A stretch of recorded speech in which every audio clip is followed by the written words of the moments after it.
Welcome to Black Man Lab Results. We are live on Wednesday, December 8th. We are in the month of Christmas already. This year is flying like nobody's business. But we are excited and exceptionally happy to be back because the past couple of weeks we've been off just because we've had so much other stuff going on.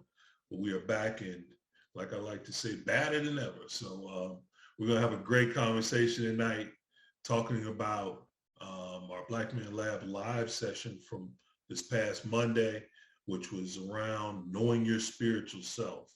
And when I tell you that room on Monday, it was like church, if you will.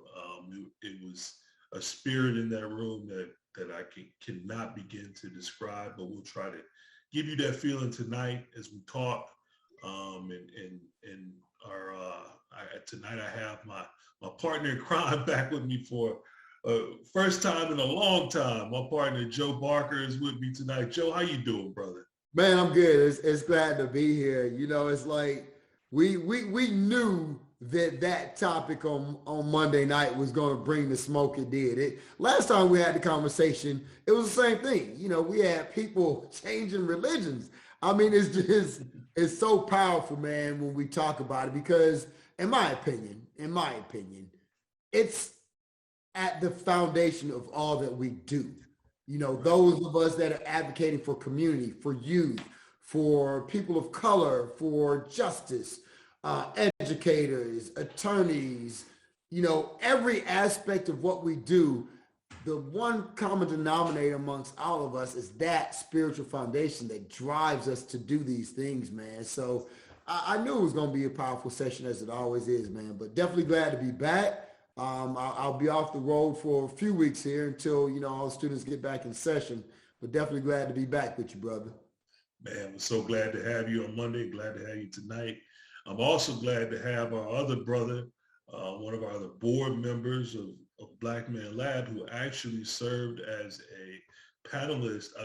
Let me rewind the tape on that. A powerful panelist on Monday for the subject, and that's my brother Jarrod Grant. Jarrod, how you doing, bro? I'm good, Black Man. How y'all doing? Good to see y'all, brothers. Man, good man, to be long time no see. I know. Right. So before we get started, again, Black Man Lab started roughly a little over 4 years ago now, which started by some fathers that got together. One of which is one of our co-founders is Maoli Davis, and three other brothers that got together, Jarrod included, to talk to their sons, have some different voices for their sons other than their own. We know as fathers of sons, quite often our sons tune us out. But they'll listen to an uncle, they'll listen to a godfather, a close friend. Heck, sometimes they'll listen to anybody other than us. We know that, right? So that's what it started from. And what those brothers did was they brought in people that were experts from different walks of life to talk to the young men and just see what their interests were. Well, that grew from that small group to, prior to the pandemic, we had over 250 Black men meeting every week at the Andrew Walter YMCA to discuss different topics every week. And we alternate professional development to self-development every other week. And that's what the Black Man Lab grew to. So we keep this online presence so that folks that are outside of the Atlanta area can tune in and find out what we've been talking about. And we also want to make sure that we're delving a little bit deeper into the conversation that we had with our panelists, if we can, here in this space. So that's why we have our brother Jarrod here, because he was one of our panelists on this past Monday. So that's where we're at. Before we get started, brothers, we know what we do every week. We bring the ancestors into the space. And here in Lab Results, we do a very simple, what we call libation, and that is to call on the ancestors. So all we do here is we just pick one ancestor, each of us. We raise a fist and we call their name. So I'm going to ask you two brothers to join me, and we're going to call on an ancestor to bring them into this space, somebody that would be really, really pleased with us doing this kind of work, us, pushing forward our community. So if y'all can with me, raise your fist, and on three, we're just gonna call a name. 1, 2, 3. Sylvester Williams. Alana. Ashe. Ashe. So that's what we do. We want to make sure that those who stand before us, are looking down. A great cloud of witnesses are looking down and happy with this work that we're doing. So without further ado, I want to get into the conversation. I'm going to ask my brother Jarrod to introduce himself, and then we'll get into the conversation about what we talked about on Monday. Brother Jarrod. All right. Good evening, brothers, and everyone out there, brothers, sisters. My name is Jarrod Grant. I hail in Atlanta, Georgia. I am adjunct professor at Clark Atlanta University. I'm working on my dissertation, all in political science. I've been working in African spirituality and the origins of religion and these topics and subjects since the early 90s, if you will. And so this topic is very near and dear to me. And I look forward to continuing this topic as we discuss it tonight. Yeah, and to your point, Jarrod, is deep and as rich as the conversation was Monday. We really only touched the surface of it, right? Yes, and I think that that's going to be an ongoing theme with us with the Black Man Lab, is that there's going to be certain subjects that we have to revisit with some regularity because of their level of importance to our community. So give me real quick, what were your thoughts on Monday? What were your thoughts on from kind of the outset, the start of it? I thought that it was powerful that, first of all, for the last few weeks, couple months, the spirit has been really high in the Black Man Lab. I mean, extremely high. And, we did some reformation with these circles and these half circles that now just spread out even further. And it's really energizing the room. It's the space, the energy between the brotherhood. It's just really there and extremely infectious. The other piece is you had three different spiritual systems on the stage, and I think we were all in one accord. You may have three different paths to our spiritual understanding for the most part, or really more so practice. Our understanding, I think, is on par, very similar. But you had a brother, an elder who practices Islam. You had a brother who practices Christianity, and then you had me, of course, who's practices in African spirituality. And so but our discussion was very universal around, and Catholic, and that's for you, Joe. It was very Catholic discussion, universal discussion on spirituality. So, hey, Joe, I didn't tell anybody, but I fall in that too. Hey, Jarrod, believe it or not, what you know of me now, back when I was graduating 8th grade, I almost went to seminary. Wow. I was almost right there with you, bro. That would have been a different seminary. For sure. Sorry, go ahead, brother. And that was it. I thought those were the energy of the space has been very special. The energy on Monday was just another Monday of added energy and special energy. And then the fact that we had three different spiritual systems Yeah. that were very universal and similar in our expression and discussion. I thought that was strong. Yeah, I wanna say something about that because I don't, Marty, you really have done a great job of whether it's the online space, what we do on Wednesdays, or when you and Maui are up there on Mondays.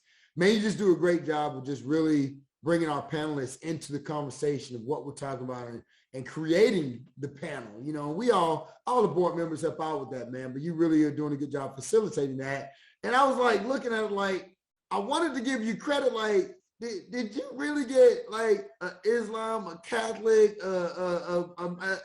like, did you really put all that together up there? Like, did you really? But I'm like, I think that's just your anointing, man, that like the diversity of what we had on that stage there was so amazing, man. And it was really what was needed because when I looked out in that crowd, there were so many different perspectives.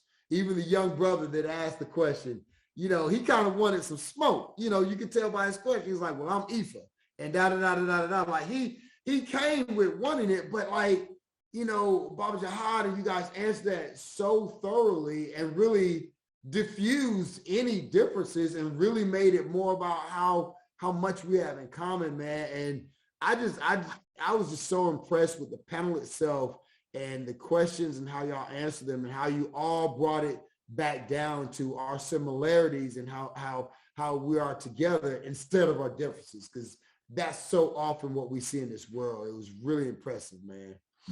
Yeah, I think that it's really easy when you know the people, right? And even though people have different practices, because I think that's the key. You were just kind of touching about on it there, Jarrod. Is people have different practices, but the spirituality piece of it can be pretty much the same, right? And that was what kind of showed from it's what showed from the panel. Three different perspectives as it relates to the practice / religions that are followed. But the spirituality piece of it is basically the same. And you all proved that time and again, even as questions were asked and how you all were able to answer them. And I think, one of the things that I do all the time whenever we, as I'm moderating or help to moderate, is that I'm always watching the audience. And I like to see how people respond to stuff. And I think Monday was one of the first times that I saw.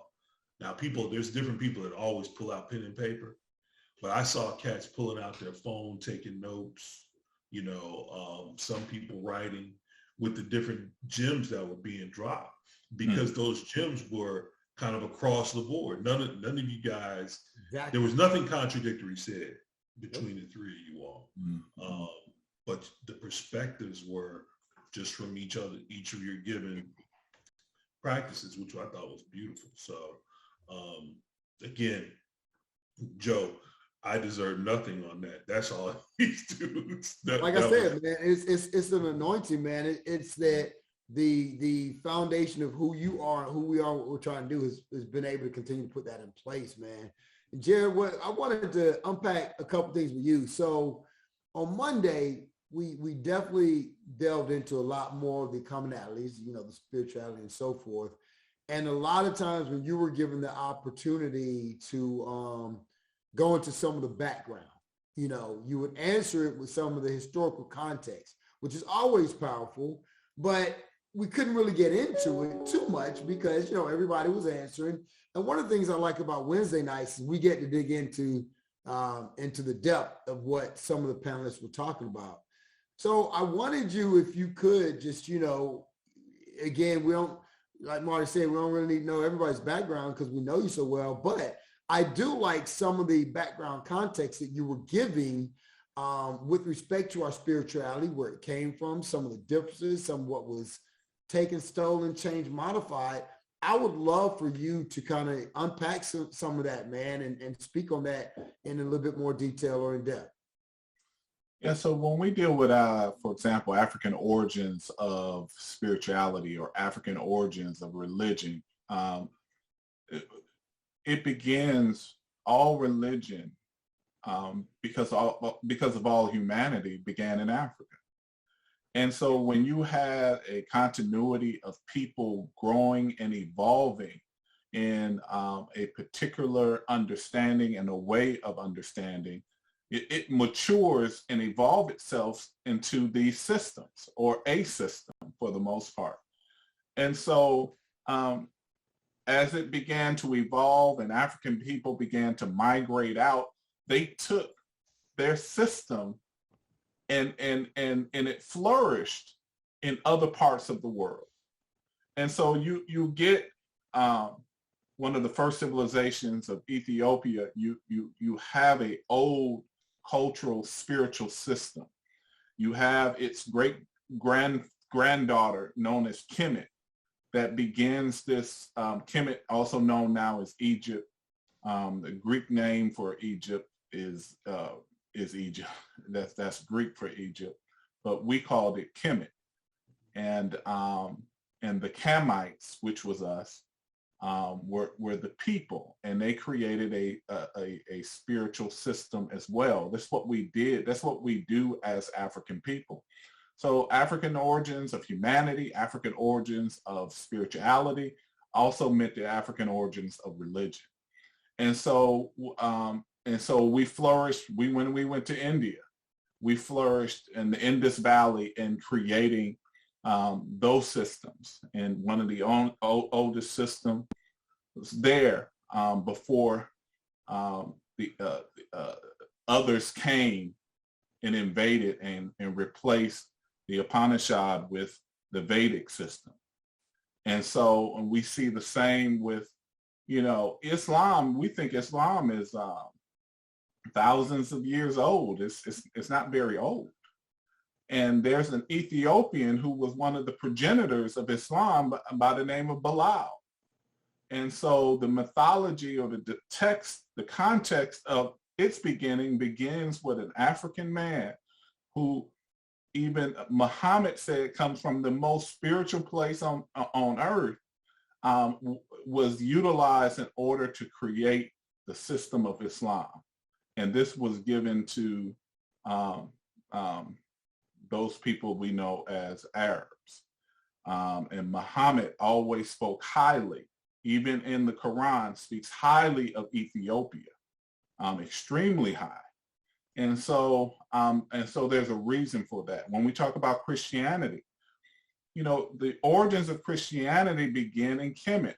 Most of, if not all, your text really comes out of the papyrus, all of the literature, the literary corpus of ancient Kemet.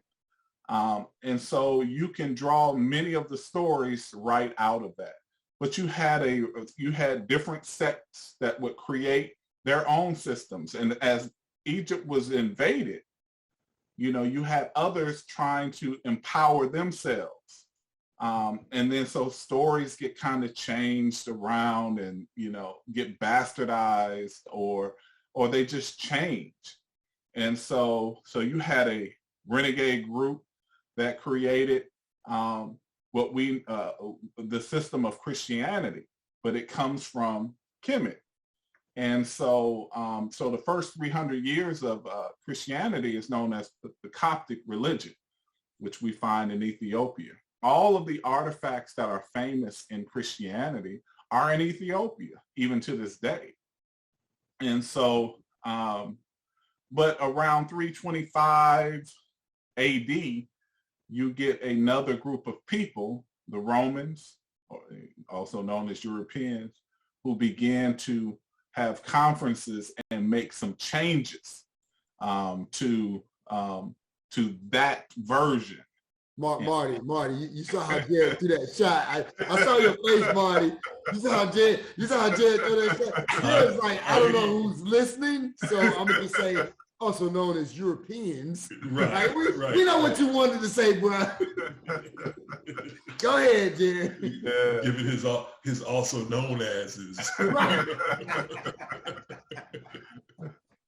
But we have the Conference of Nicaea where we know names, dates, places, everything was changed. And Catholicism, as you know, is really a huge replica of Kemetic symbolism, Kemetic everything that the Pope wears is what a pharaoh was wearing, for the most part.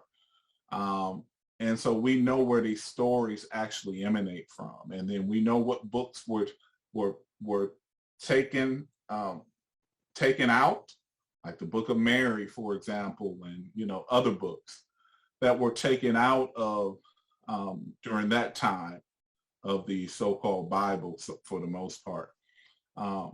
But all religion and spiritual systems, ancient systems, they begin with us. And once you know the origins, and this is what I was speaking about on Monday, when we know the origins of all of these religions, and we look at the origins of the original systems, then you're able to see all of the systems. You're able to see all of the religions. And you're able to critique them in a very factual, logical, and truthful manner. And it hurts feelings. It does hurt feelings as a result, but it is what it is. But the bottom line is Black people, African people are unique in this world. We created spiritual systems. We created a spiritual society, and our societies, our cultures are heavily spiritually based.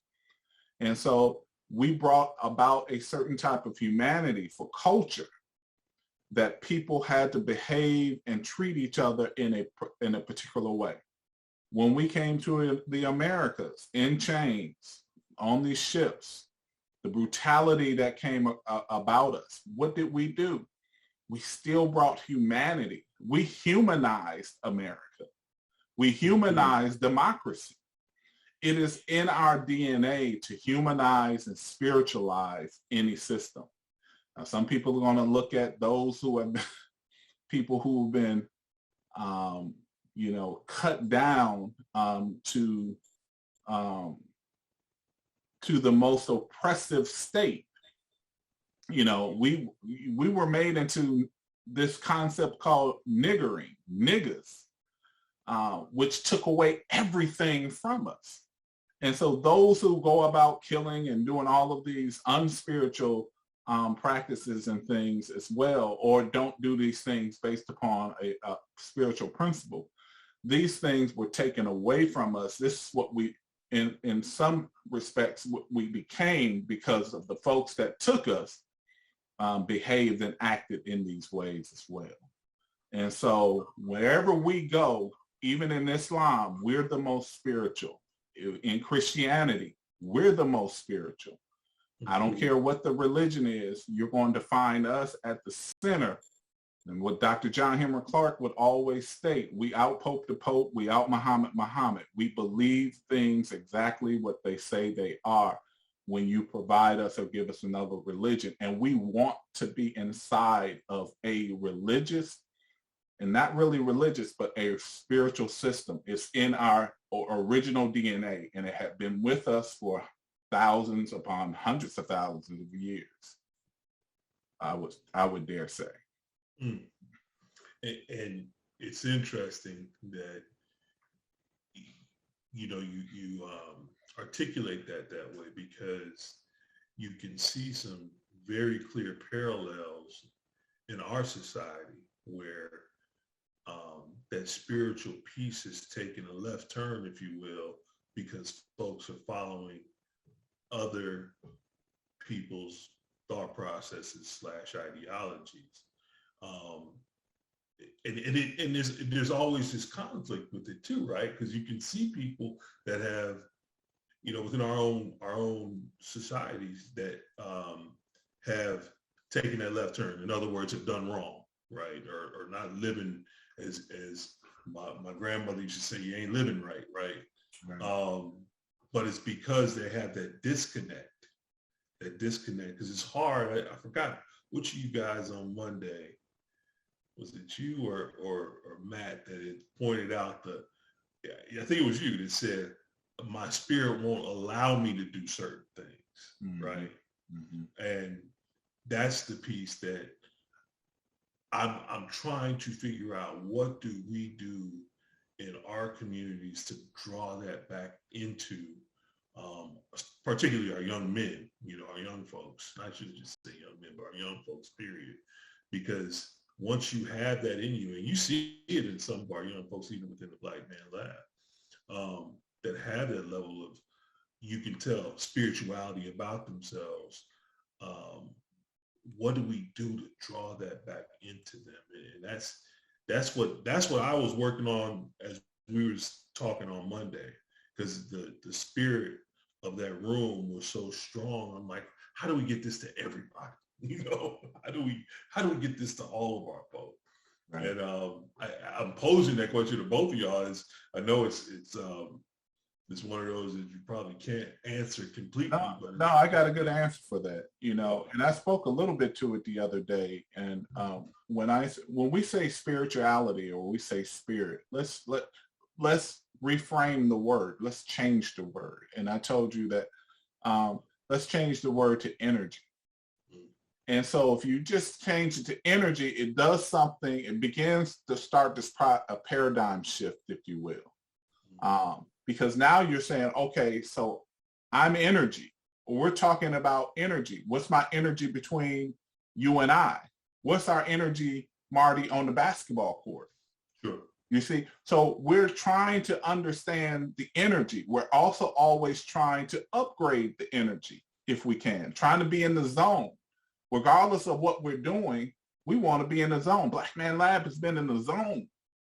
You see what I'm saying? And so, because it's been in an energy. And so what we did was try to heighten the energy in our culture. And so culture basically means cultivate. We're trying to cultivate our energy. And we're also trying to assign, what type of energy do you have versus the type of energy that I have versus the energy that she has, he has. We have to be honest that the Creator has created an assortment of energies. And at this rawest level, earth, water, fire, air. Some people are more airy. Some people are more earthy. Some people are more fire. Some people are more water, emotional. All of these, emotional, aggressive, passionate. So we began to change the words. But we're still talking about energy. And this energy has principles tied to it. If I talk about aggression, or if I talk about passion, amongst the Yoruba who practice Ifa, their spiritual system is Ifa. Their creator is known as Olodumare. And they have an energy frequency by the name of Shango. And that Shango energy, which is an anthropomorphic, which means it's embodied in human form, especially in their mythology, to begin to describe this thing called charisma, passion, energy, fire. It has more diplomacy. It has a leadership quality to it. And they will say this person has all of that inside of them. And then so the culture then does what?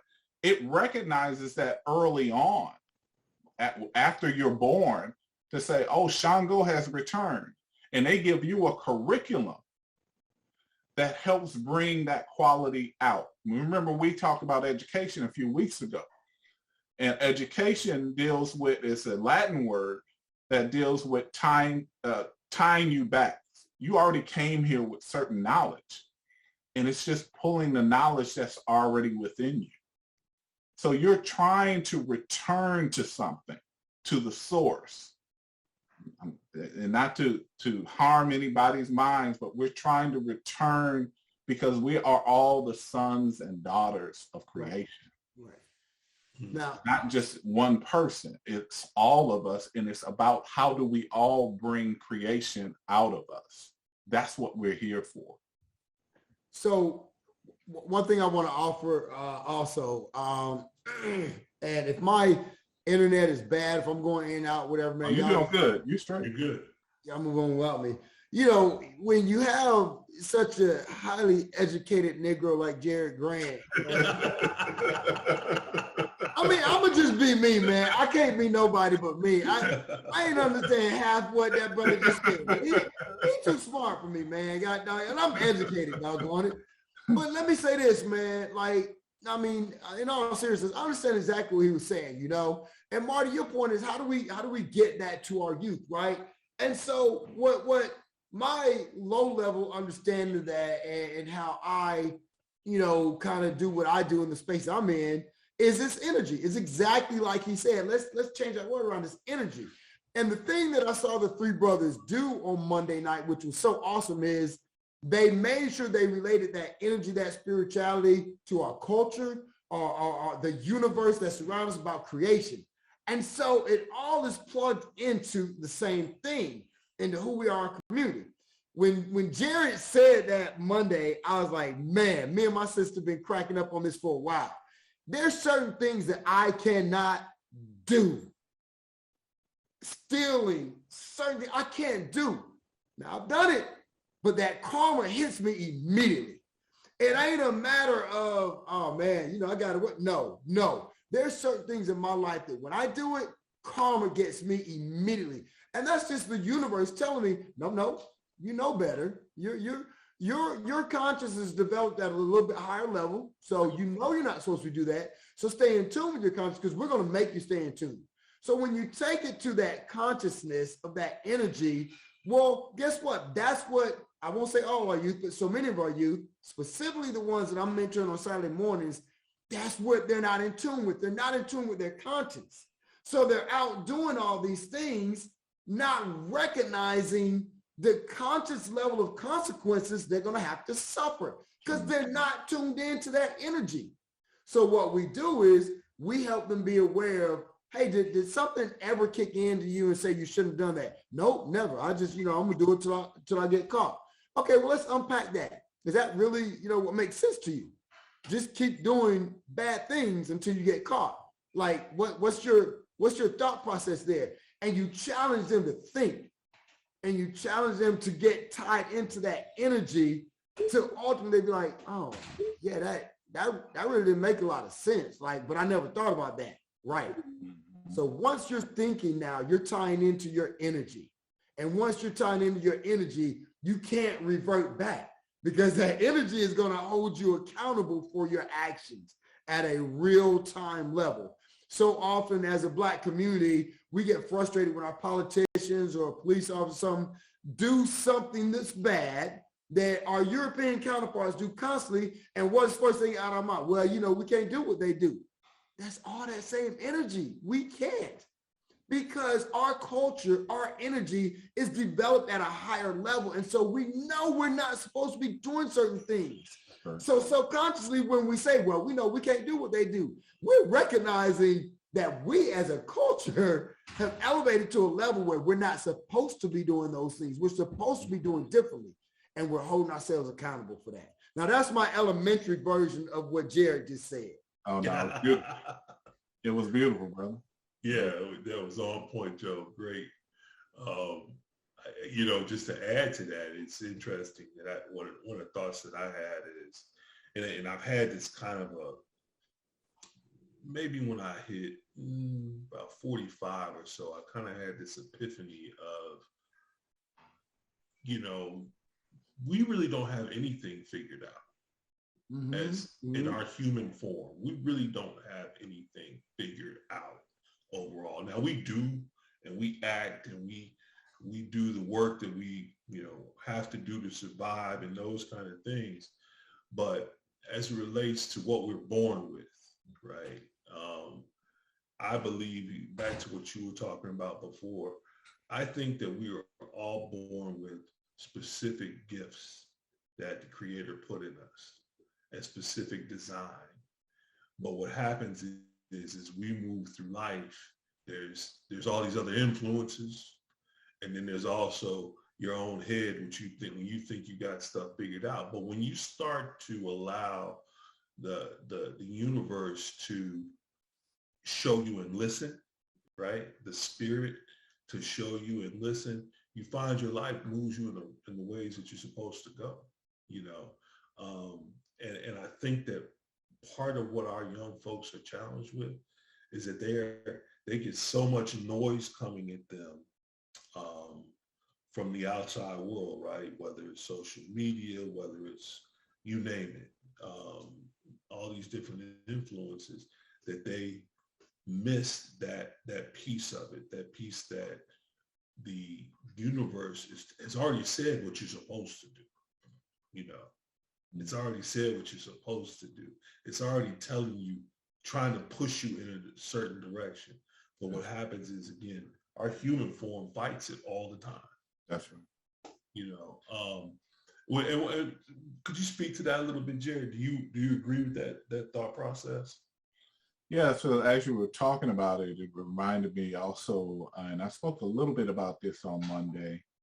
But when we looked at each other as beings, and I'm talking about us Black folk, mm-hmm. and how this, and I begin with us because we're the ones that influence the world in their thought, and they've only took a little piece of our understanding in order to create their entire literary corpus, their entire literature, and it's only a page from our book.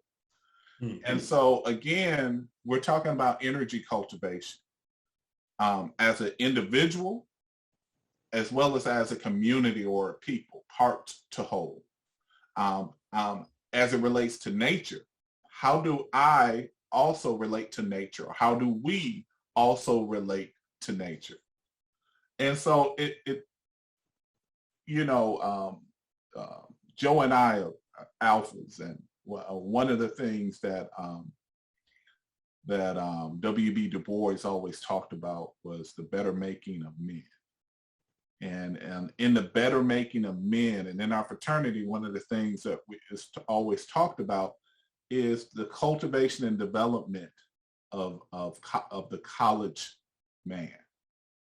And so really our fraternity is about developing that young person in order to make them a mature and responsible and cultivated elder, so that everything that they do on the wisest level. And so one of our symbols is the Sphinx. And so I talked about the Sphinx the other day. The Sphinx sits facing the east. And so that lets you know about the Enlightenment. It faces the east in order to see the sun rising every day. But that Sphinx was created during the time period of, what's the astrological sign? During the sign of Leo. So during this 2,144 year period, at the beginning, when the stars aligned at a certain point to put everything in the sign of, I'm saying Leo, but it's really the sign of Heru. Leo is a European version of that. And so at that time, we began to produce that.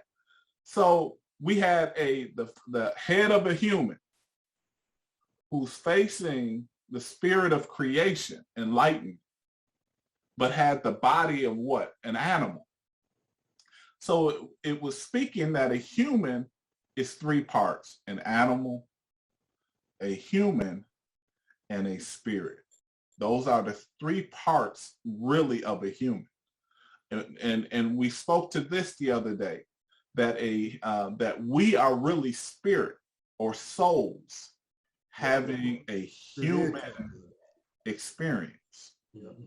And so, and we experience things. So, and we named everything because we saw spirit in everything in nature. So we name, I'll say that tree has a certain spirit, but there's another tree, it has a different type of spirit than that tree. Our system began to name every bit and piece of how we interrelate with nature and how those natures has different types of energy. And then how do I relate with certain type of energies? And so that Sphinx reminds us that we have to subdue our animal nature. That's why the Sphinx is laid down sitting. And we have to raise the head, the human, and choose, which is our will, to choose spirit. So that's our free will. We freely choose always our rising energy, our rising spirit, our rising enlightenment and wisdom and knowledge. That's what we always choose. And so those, what you reminded me of is just to really speak to how we cultivated ourselves into creating a society to understand that me as an individual, I'm part of a whole. I'm a unique part of a whole that was made from creation. And some of us, and I get a curriculum from my society. So when you've heard it takes a village to raise a child, well, we know that when Joe was born and then the priest looked at Joe and did a divine and found out that Joe is returned as Shango, and that when Marty returned as Ogun, Mary returned as Oshun, Nancy returned as Yemonja. We knew each one of you all needed your own curriculum. And so we named you per your energy, right? And then we would treat you based upon that energy. So I'm a little tougher on Ogun, Marty, because you need more toughness because you already are endowed with that. Mm-hmm. You know, you like a Mike Tyson. You have this war-like energy that's in some of us. You know, where a Marty was, you know, more diplomatic, still fire, still leader. But, you know, we need him to lead. We always need the person who's over war to lead like that. So we need a different type of energy. The Yemonja, we need nurturing in a community. Who nurtures? Who does that?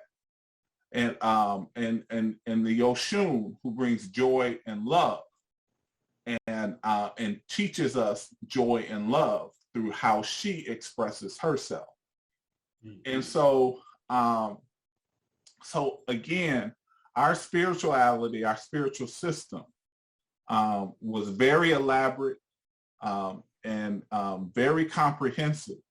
And it ensured that we all had to learn our curriculum that was unique to us and our class of people. And then we all had to learn in the diversity of who we were, how to work together, how to be collaborative in our society. And that's what made our society so unique, untouched for thousands upon thousands of years. And remember, everybody else invaded us. We didn't go invading other people. Right. Mm. Our rules were different. Even the first European explorers and other explorers, when they came to Africa, they talked about how safe, how no crime was evident. It taught you about our societies in a particular way. Dr. Clark also talked about we had no name for jail. Because no one ever built one, and for a reason, you know, and that certain crimes just didn't happen. Not that it was a perfect utopian society, because somebody's going to hear that and think it's utopia. Nah, you still had a harsh life to live because of the discipline that it required from you. But the society forced your cultivation and maturity in that. And so that you could mature and become the better making of a man and the better making of a human. So your society pushed humanity in the making of you and pushed spirit in the creation and making of you. Where other societies rely more on how can I get more material, our societies dealt with how can we cultivate you to become a better being. And therefore, your whole system, this deals with what capitalism is. This deals with what socialism is.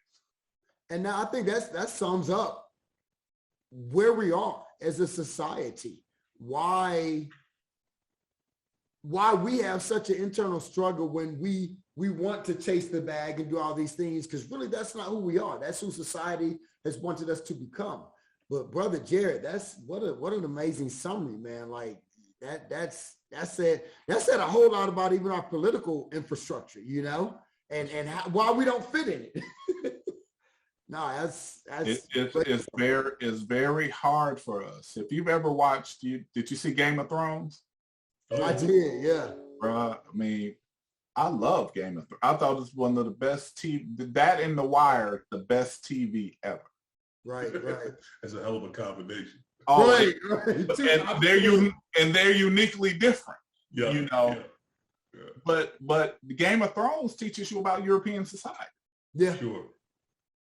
Yeah, their value system for sure. It would be hard for us to get used to those society and the rules of that society, those society, because it was so inhumane, so violent, right?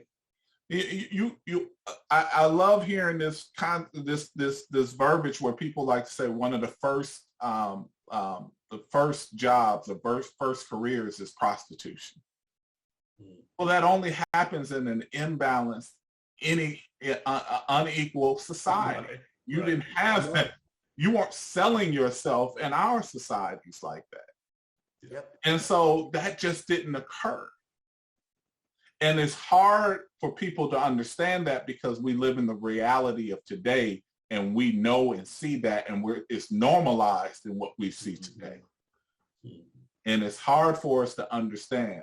Another version of that, which Dr. Clark went to, talks about when Queen Nzinga, who was leader of Angola, modern day Angola. And of course, her fight for over 40 years against the Portuguese. The ebb and flow of winning and compromising with the Portuguese was ongoing. Well, she went to, he talks about her going to Portugal. I'm still trying to find this information so I can, quote from the direct source. So I'm getting it secondarily. And he talks about how when she went into Portugal, she saw squalor, she saw hunger, she saw people living on the streets. And to her mind, she couldn't even, because the Portuguese there in her country was giving off a false impression of who and what they were. And her impression was people are hungry, people are without. That could not happen. She's like, that couldn't happen in our country. I can't even fathom a person being hungry or without. If a person is hungry or without an individual, it means the entire community is. And so what you're getting at, and there's a book that Mama Marimba had me read some time ago by one of my favorite authors by the name of Armand. It's called The Healers. And that book really teaches you about African social construction. And that when it was interfered with, how in the beginning, how that interference began to change and create a social pathology of disease through the society. And then people began doing new and different things which that was the true disease. I'm not talking about a physical disease. I'm talking about a social and cultural disease. And so, which we see today, which is heir apparent, and now is what we are. So it's been normalized in such a way that we don't realize that we have been relegated to this animal, material, and physical level of being, you know. Yeah. And so I can't, just my last point to that is I can't, you know, it's not about the religions per se, because even my grandmother, my mother, my aunts, my grandfather, they were Christian, but they practice in a different way that's looking for humanity. You know, I know my people, the folks I know who are in these religions, even if you're in Islam, they're looking for a higher understanding of humanity expression. Yep. You know, and so, which is different from what others utilize it for. Typically, they're utilizing it for power. Right. And control and influence, which is different. It's funny, one of the things, and as we get ready to close, one other point, just to Jarrod's point, all these amazing points made, you know, I often thought about Jarrod leaving Catholicism, right? Because I have so many struggles with so many of their messages and points. And I said, you know what? That's like being a good police officer and leaving the force because you're surrounded by bad cops. Like, you do better from the inside because you actually have the opportunity to change from within. And I did, man. I stayed home. I stayed in my Catholicism, and I've been relatively successful in talking to them about some of the things they need to be critical of. Your point in looking for the humanity in things, right? So just like I'm critical on education and why are we teaching the Trail of Tears, Manifest Destiny? If we're going to teach that, we need to be teaching from a critical perspective. Like, this is what we did. Wasn't good. Here's why we did it, but this is what we did. I say the same thing all the time with Catholicism and my brothers and sisters who teach it about the Crusades. Like, why do we brag on that? Like, why do we brag about the Crusades? Really, this is what y'all have been bragging about for 2,000 years, that this is what Constantine did. Do you understand that's why Constantine will never be a saint? Like, do you understand like how horrible that was, what we did? And I'm not saying don't talk about it. I'm not saying maybe it didn't, the ends justify the means. I won't agree with that, but maybe that's your perspective. But regardless, you got to teach it from a critical perspective because it wasn't right. It wasn't right. It may have been the right thing to do at that time if you feel. And of course, we're going to judge from a historical context where we are now. But at some point, you still have to recognize it still wasn't right, you know, even if it was the right thing for right then. So I appreciate your points, man, and looking for the humanity in all that we do and the energy and all the amazing points you made, brother, man. You and Paul, man, continue to help me grow on my own journey, man. I appreciate y'all. I share, bro. Yeah, shit. Now I ain't buying no more books, you tell me. Last thing, every book you tell me to buy, I get it in here and I'm reading it. Next thing you know, she done took the book and she reading it. I'm like, I can't keep a book, man. They are so good. She took the whole conscious level, high conscious book and she halfway through it. Like, you have some great recommendations of books. And if there's anything else you want to offer on this call, man, feel free to suggest some of the books that you told me because they have been very good, man. Okay. And to that point, that's something that we're going to be working on the Black Man Lab website, is because so often, and you know, you're absolutely right, Joe. Jarrod is one of those scholarly brothers that can, you know, rattle off books off the top of his head. Man, yeah. And you know, snippets from each of those books. So, right. But there's so many brothers that are like that, that have given us some really good books, and I want to make sure that we have some sort of place to hold those names of those books. I'm going to try to figure out how we have that on the website and send people that way whenever we have these kinds of discussions that can help to, open somebody's thought processes up a bit, and they can do some studying, if you will. One other thing I was going to say is that, it's interesting that when you look at the historical side of what Jarrod was just talking about, you look at the historical side of religion and how the various cultures have made decisions to, I don't want to say necessarily bastardize the original, what we know to be original thought process around religion and spirituality. But I'll use that word just because I don't have another one to come up with. Those different bastardizations wind up making it into this competitive environment around something that is built on really spirituality and love, right? That's what the spirit speaks to. But yeah, we wind up talking about my religion is better than your religion, or back to your point, Joe. You go back to the Crusades. We're fighting over religion. You know what I mean? Does that make sense? Right. Exactly. And that still happens today. It still happens today. It still is happening right now. Yeah. I was at a funeral. This is a few years back. And the pastor in the funeral, for whatever reason, he went, rather than talking about the woman who was in the casket, he went on this rant about other religions. And I couldn't figure it out for the life of me.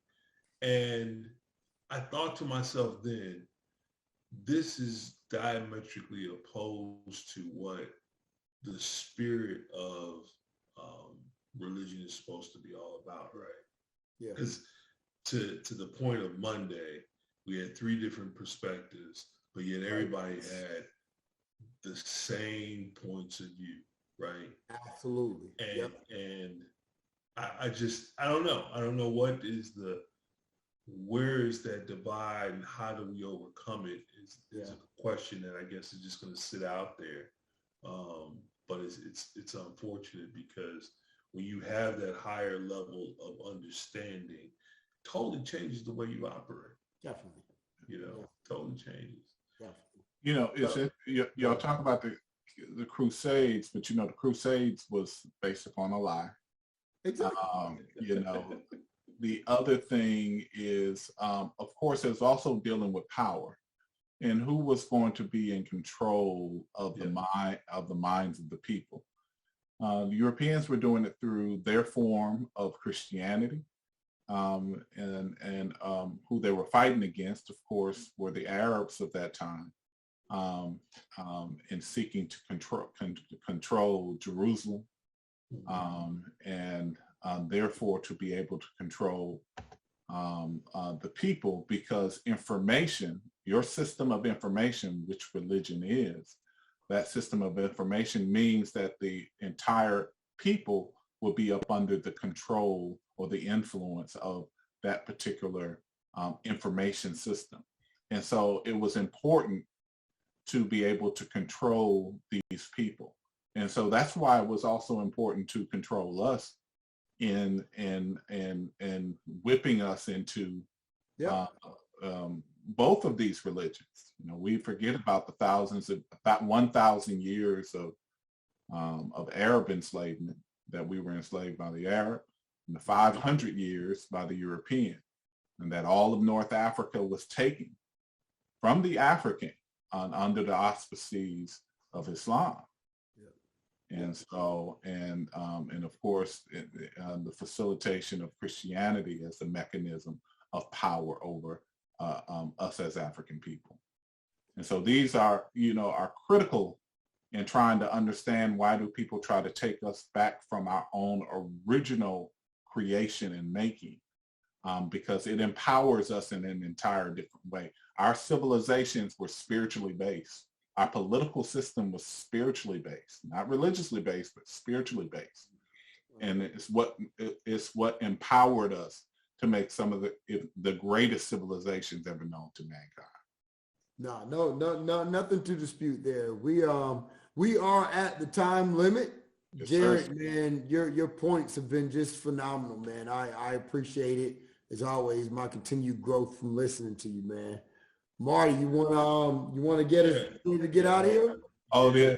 He wanted me to tell you 2 things, Marty. 12 Steps to Higher Consciousness. That's the one that helps you deal with by Kenneth Keys. It helps folks really deal with choosing your higher virtues versus your higher nature versus your lower nature. You know, I already said The Healers by Arma is a great book. When you get deep and really begin to study, if you want to know the origins of things, since I brought that out, the book by Coming Forth by Day and by Night. It's an Egyptian text by Wallace D. Budge, and it will help your entry into understanding any biblical anything for the most part. But it's a thick, and you really have to be ready to study once you get on it. So. I used to feel that way about the destruction of black civilization. Yeah. But now, by one of your professors, Chancellor Williams. Chancellor Williams. And I used to feel that way about it because it was a textbook for us. And then thereafter, years later, when I revisited it, it just became a good point of reference for me. So those kind of books, although they may be big, they have a lot of great information in them. I'm gonna say this, Jarrod, you are a poli-sci professor, right? Yes, sir. And I imagine you drop these kind of gems on your poli-sci student. I mean, that has to be interesting. I would love to come sit in on one of your classes one day. Absolutely. Just to watch me. Students give great feedback, and I love the truth, But that's they bring. Dope, man. That's dope. Beautiful, man. Well, look, man, we're up against it, man. The bewitching hour has gotten here. But I am so glad that we were able to have this conversation again, and it did a little deeper. As I said before, I said this on Monday, and since then I've been saying it, is that this is one of those topics that we have to continue to unpack and continue to figure out how our young folks, especially today, are getting some of this ingrained in them, because it'll change the paradigm of the rest of their life, not to mention change the paradigm of our communities. Right. The stuff that we're seeing going on right now, the only thing, I think really the only thing is our folks like us being able to wrap our arms around these people, the young folks that are out there, but then also them finding a level of spirituality within themselves to change their whole thought processes. So that's just my 2 cents. Anyway, let's close out like we always do, brothers. Who wants to lead? You want to lead us, Joe? You've been missing. You want to lead us? No, I'm not, man. No way I'm gonna leave that when I got you 2 brothers on here. Nah, y'all strong as hell. Come on, man. All right, I'll drop it, man. I'm a link in this chain. I'm a link in this chain. And it won't break here. And it won't break here. I'm a link in this chain. I'm a link in this chain. And it won't break here. And it won't break here. We are links in this chain. We are links in this chain. And we won't break here. And we won't break here. Ashe. Ashe. Okay. Hey, man. I love y'all, man. Love y'all, man. Appreciate it, Jarrod. Good Thank job. you, Mark, to producer Mark. Appreciate you, brother. Yeah, Mark Lawson, our super producer, the man behind the scenes. Keeps Thanks, this brother Mark. And Mark, keep up the great work, brother. We'll keep pushing, y'all. All right. Mind up, brothers. All right. Love y'all, man. Talk to you. Every time we speak, I feel this melody telling me my black dreams are sacred. My black